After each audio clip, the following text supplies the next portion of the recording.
Hi, I'm Ken Rule, Senior Applications Engineer for Expand Machinery. In this video, we will show the program structure and weight codes on the GENTURN 36CS Swiss type lathe. The 36CS is actually two machines, Machine 1 and Machine 2. Machine 1's the main spindle, Machine 2 is the sub spindle. The main spindle is programmed using a program starting with the $1. If you look on the right, we have a finished program that starts out with a tool list in parentheses, which some people use, some don't. Then we come down to our first weight code, which we're going to be talking about in detail in this video. Then, after that first weight code, we do all of the work, all of the tool work that we're going to do on the front or on the main spindle. At the end of that, we're going to come to a special sequence number. In this case, we're using the N800, and this is going to note the beginning of the transfer. In other words, where we're going to transfer the part from the main spindle to the sub spindle. Immediately after that sequence number is another weight code. It's like the first one that we came across, the G04.1 P1, only now it's a P2, G04.1 P2. The purpose of the weight codes is the program is going to run on both sides simultaneous until it hits a weight code. Whichever one hits the code first, it will sit there and wait for the other side to match perfectly. So if they're sitting at two different weight codes, of course, the machine's going to hang up and it's just going to sit there because they'll never be the same. So if we're looking down here, below the N800, we have a weight code of G04.1 P2 on both sides, which means that if we start the machine at N800 at the transfer point, the first thing it does is it looks at the weight code and makes sure that both of the programs are synced up, which means that we can also call these sync codes. After we go through the transfer, as you can see, we've got several different sync codes in here, G04.1 P3, P4, and the last one in this particular program in sequence is a P5. And I reserved the P1000 and 1001 for the bar change program if you have a bar feeder hooked up to the machine. But we can get into that in a subsequent video. Right now we're going to discuss the normal weight codes for a normal part. At the end of the program on $1, we have an M99. This is the end of the program for $1. In the beginning of the program for $2, it's going to be a $2. The first thing we hit after that is a G04.1 P1. You'll see it right here. What I've done on the left is I've separated $1 and $2 so that you can see them side by side, and it'll make a little more sense over there. Coming back to the demo program, like side 1 between G04.1 and P1 and G04.1 P2, which is down here, everything in between those is running the back side of the part, and at the same time at the end it's doing a part eject, so it's getting rid of the part, dropping it in a conveyor, and it comes out the back of the machine. After that, of course, with the N800 on both sides, we're going through the transfer. This is where the sync codes start passing back and forth the functions of the machine in order to get the part cut off and transferred to the sub spindle. So we'll be looking at a little bit more in detail so that we can see what these weight codes are all about. The best way to do this is to copy and paste the information from G4.1 P2 to the end of the program, which I will currently stay out of the bar change area, so we'll go to right here. And what I'm going to do is a Control C to copy it, and then I'm going to just simply copy it over here. And then we'll go back to the first the first program transfer, which begins right here. So I will copy everything after the P2 there down to the beginning of the bar change, highlight it, Control C, and then bring it over here and Control V, copy it in so we can view these two side by side. So this transfer now needs to be moved up so that we can get a better idea of how these programs are interacting with each other. The rule of thumb is if you have two wake codes that are right together, one right after the other one, then the machine is waiting for something to happen on the other side.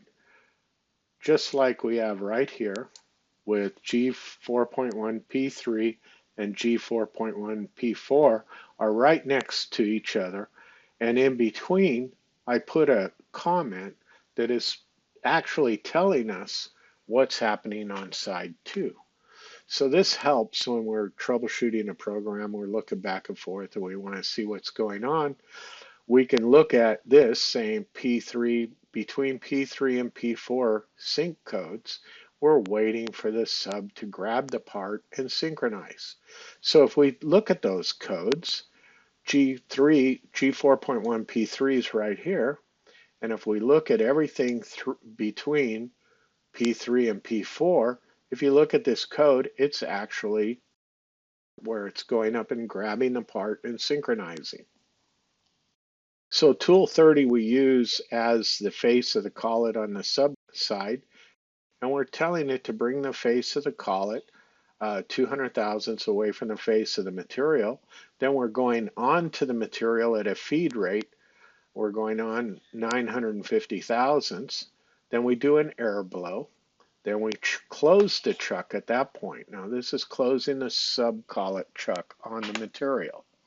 Then we sync the sub rotation. So now both spindles will turn at the same rate. This is what we want when we got a hold of the part with both spindles. Otherwise, we have a mess. So after that, what happens between P4 and P5 over here, if we take a look, is we're actually coming down, opening the collet, moving back, closing the collet, then going in with tool number 6, which happens to be our part off tool, and we're creating a little chamfer on the end of the part and coming in, and eventually right here we actually do our part off. Then we unsync the spindle rotation, unsync the Z1, Z2, and that's pretty much the end of the program. G53 brings the tool back to, or the part back to a safe index point. Over here, while this is happening between P4 and P5, if we look at P4 and P5 on the sub side, it's basically the same thing we did before on the other side, which is P4 and P5 are together. So I put a comment in here that says, what am I doing on side 2? I'm waiting for the part off. And then all the code between P4 and P5 on this side is the actual part off. So again, we're coming up, opening the collet, moving back, and this is moving back enough to bring more material into the machine for the next part. Then we close on the part, then we bring up the parting tool, tool number 6. We come in, we do our work, and the last move here is a part off before we bring the tool out of the material, do our unsyncing,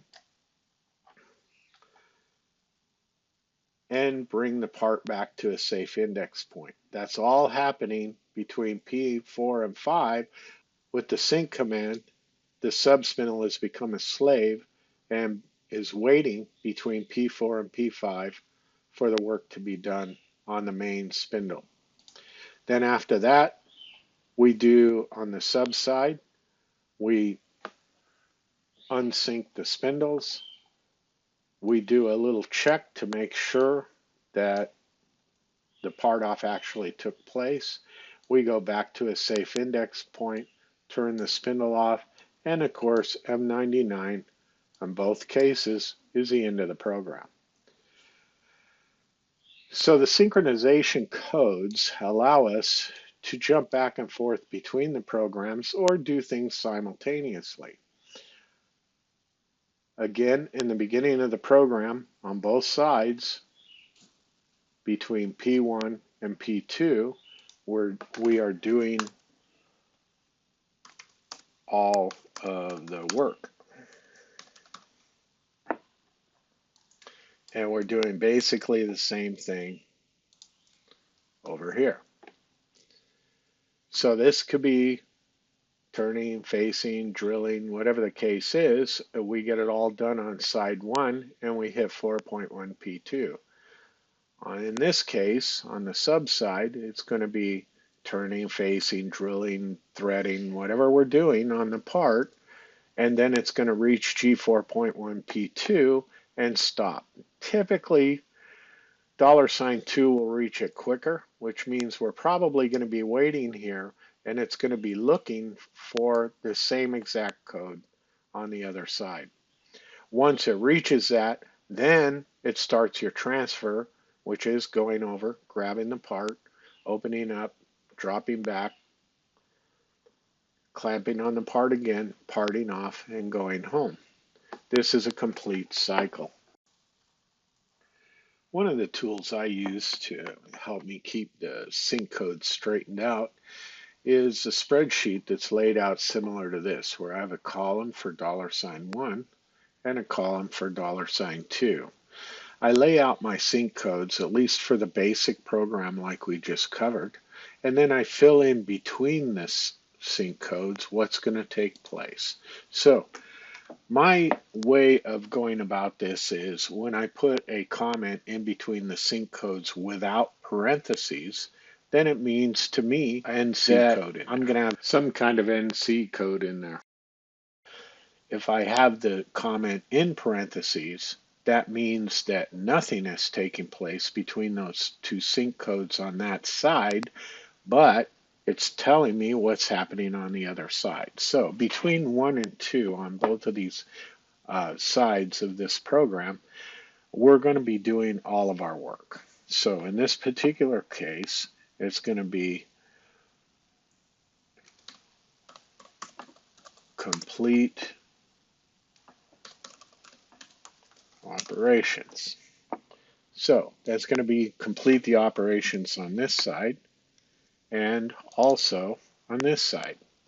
Now in both cases, I don't have parentheses around that, so that means that I'm going to generate some code.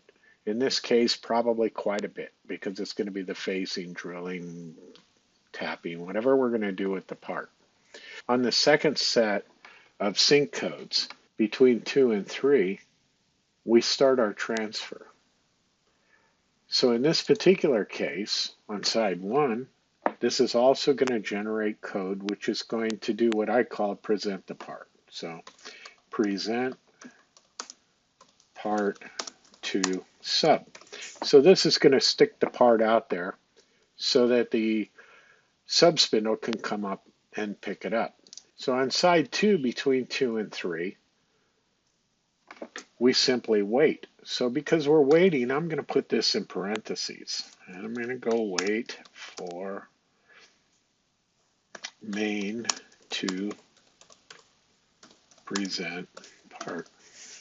So because I have parentheses around it, this particular one is simply going to be a comment that's going to show up in the program so that it helps me when troubleshooting to go back and forth between the two and figure out what's going on. It also helps me here keep everything straight. So here, after we've presented the sub on the main side, we're going to wait for sub to grab part. On this side, we're going to grab the part. So again, because I'm not using a parentheses over here, says that we're going to have some code that's going to go up and grab the part. Over here, we're not going to do anything except to wait for this sub to come up and grab the part. So after we've grabbed the part, what we're going to do on the main side is index material. In other words, bring another part into, bring more material into the machine, effectively a pull. So we're going to index the material and part off. Now again, I'm not going to put parentheses around it, meaning that there's going to be some code there. Over on this side, guess what? We're going to wait for part off. So at this is where the sub becomes a slave because of the code we put in over here, and the sub just sits there and follows along and does what it needs to do to finish the part off. So out here now is going to be the end of the program on both sides. So using this method, we can also create the sync code pattern for multiple pulls, where we're going to come up, pull out the part, do some work on it. We may even pull it again 2 or 3 times. This is very rare. Typically, you'll end up with a situation like this, where we do all the work on both sides, do the transfer, parts done. So if you have any more questions about this, please give us a call at Expand Machinery. You can find our contact info at expandmachinery.com, and we'd be more than happy to discuss it with you. Bye for now.